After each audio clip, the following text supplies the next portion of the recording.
quem também não fazia gol há muito tempo e fez logo 2 foi o Gabigol. Sim. E num momento muito importante para ele. Essa história, sai do Flamengo, não sai do Flamengo. As manchetes perguntam, seria a última final dele pelo Flamengo? Não vai ser. O Flamengo ganha, ele vai lá em Minas agora, ainda faz mais um gol decisivo. Como é que fica? Agora vão dar o aumento que ele quer. Não, acho que agora, se o Flamengo for campeão, ele não precisa nem fazer gol mais em Minas, que ele vai ficar marcado como um cara importante na decisão. Não, óbvio, ele já é um cara muito importante em todas as decisões que ele participou. Acho que é essa a 17ª que ele participa e tinha feito em 16, 14. Agora é 15 em 17. Dizer, tem jogador assim, Zé, que realmente na decisão... Quer falar alguma coisa, Zinho? Olha lá, 16 não, tá aí na nossa taxa. Tem 16 gols em 17 finais. É isso aí. Bom, eu ia te perguntar, Zé, mas acho que... Bom, boa noite primeiro. Só essa tarja aí já meio que responde por você, né? Tem jogador mesmo que é especial, que na hora do vamos ver, ele aparece mais que os outros, né? Ele fez a quantidade de gols que eu fiz na minha carreira, mas só com uma diferença, em finais. Só isso. Ele fez isso tudo de gol? Não, é que eu não conto os amistosos, né? Amistosos e tal, assim. Treino, né? Gol treino, né? Se fosse assim e tal. Boa noite, Plirra. Boa noite, vovozinho. Prazer participar do programa com você, Mauro. Boa noite a todos. Assim, Plirra, o que eu acho em relação ao Gabigol é que é muito claro, muito nítido. Eu acho assim, hoje ele fez uma bela partida, né, participou dos gols e foi fundamental para a vitória. Mas assim, a gente não pode isolar uma coisa da outra, né? O que aconteceu com o Gabigol nos últimos 2 anos com a final. Ele é importantíssimo, mas aí você tem que analisar o que aconteceu, o que foi. O problema era só o Tite?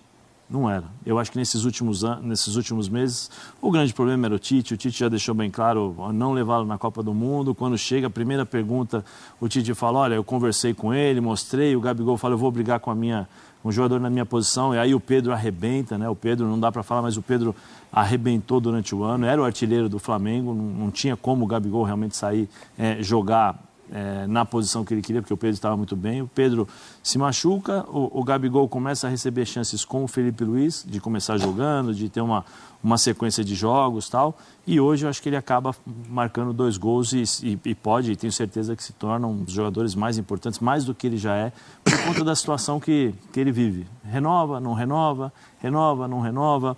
Eu acho assim, eu acho que o Gabigol é um cara fundamental para o Flamengo, ele tem a cara do Flamengo. Mas precisa sentar com ele, precisa ver qual é o Zinho depois pode falar. Eu não acompanho direito, né, em relação aos candidatos, futuros candidatos à presidência, quais seriam as intenções desses candidatos, né, em renova, não renova, né, porque tem também uma questão, se eu não me engano, uma questão comportamental, né, que teve um desgaste muito grande com essa diretoria, mas o Gabigol é sempre um cara fundamental nas finais. Você ia me perguntar se existe um cara, né, existem caras para isso? Existem. Gabigol é um deles, né? Você vê, tem um cara que era muito chato também, mas ele não é tanto de fazer gols assim em finais, mas é um cara sempre importante. Eu vou pegar um pouco lá da Europa, o Thomas Müller, da Alemanha. O cara que gol, ele vai lá, gol. O negócio do Miller é Copa do Mundo. Então, quer mais, né? Tem o Inzaghi, que quando jogava no Milan, jogava na Juventus também, um cara que não aparecia durante 90 minutos. Aí a bola, ele estava lá, o goleiro rebatia, ele lá e fazia o gol, entendeu? Então, assim, são jogadores que muitas vezes em finais nascem com aquela estrela que a bola bate na cabeça e entra. Eu nunca tive essa estrela, mas assim... Tem jogadores que funcionam dessa forma, né? E eu acho que o Zinho cansou de escutar isso dentro do vestiário. Em jogos grandes você consegue ver quem são os grandes jogadores, né? Os caras que chamam responsabilidade, ou os caras que estão ali presentes. Só que o primeiro gol só saiu porque ele tomou a dura. Do Felipe? Ele só tomou a dura, porque o Felipe chama, é uma questão de jogo, né? A bola vem segundo gol, né? O primeiro gol dele. O primeiro gol dele. A bola vem para a lateral, o Felipe chama para ele participar mais do jogo, porque ele estava muito isolado. E aí tem uma discussão, né? Porque, tá vendo? O Felipe pede para ele vir, né? Aí ele não vem. Aí depois isso é a sequência do gol, né? A sequência da jogada e ele faz o gol. Mas antes ele estava lá do outro lado e o Felipe estava pedindo para ele participar um pouco mais do jogo. Aí depois ele vai lá e faz o gol, né? Brinca, não sei se ele brinca com o Felipe, mas não sei se o Felipe levou tanto na brincadeira assim.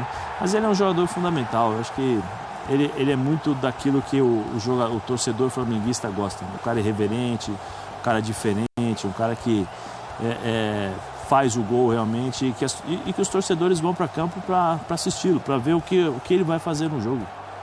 O Gabigol chegou no estádio em que todas as torcidas, né, quando ele joga, ou ama ou odeia, né? Olha aí, a dura é a câmera de cima, não é a câmera do detalhe, mas dá para perceber a grande dura que o Felipe dá no Gabigol, pedindo, entre aspas, para que ele ocupasse mais aquela faixa direita, justamente da onde ele fez o segundo gol do Flamengo no jogo, o primeiro gol dele.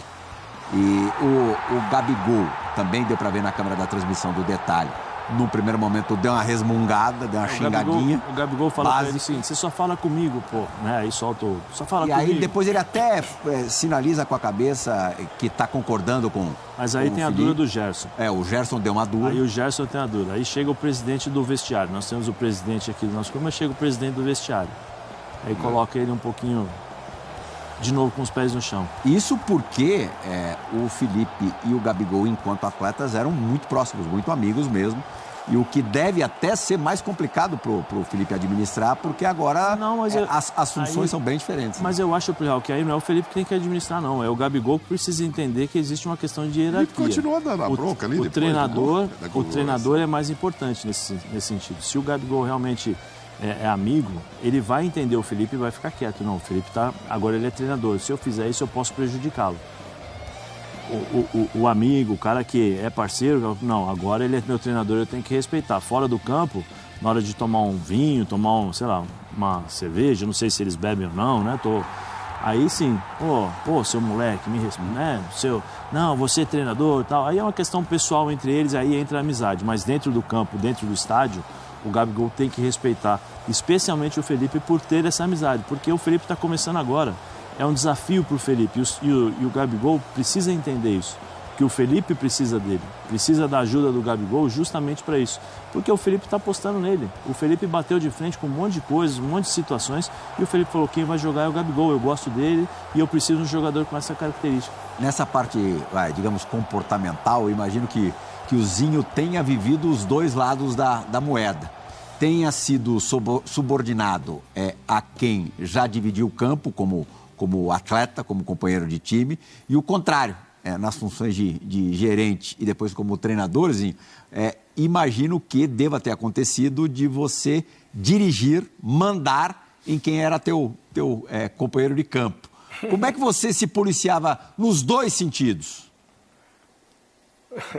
Assim, eu não tive a função de treinador, né? Que você tem um contato assim, maior nesse momento do jogo, né? Então, como auxiliar técnico do Jorginho no Vasco da Gama, né? Eu trabalhei com jogadores que eu, ao longo da carreira, joguei também, né? Tipo o Nenê, o Andrezinho, né? Então, assim, o Júlio César e outros que eu joguei contra, né? Jorge Henrique, vários deles. Edu Dracena, eu como gerente de futebol no Santos, era jogador, mas nós fomos campeões no Cruzeiro. Vários outros atletas ali, né, que eu tive esse contato. Tem que saber separar. A coisa é de você ser companheiro fazendo a mesma função, que é ser jogador, e a outra é você ter a gestão do grupo. Mas acho muito importante a intervenção do Gerson.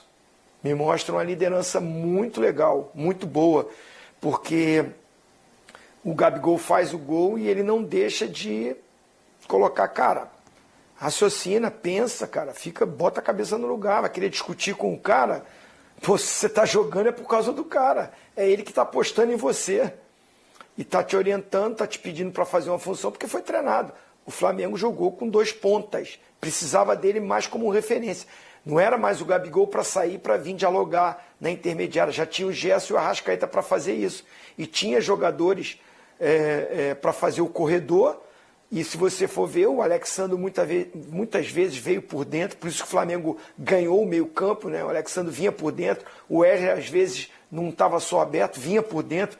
Tinha um número maior de jogadores no meio. Não precisava dele sair para ele vir. Precisava ele dar uma caidinha para a direita ali, né?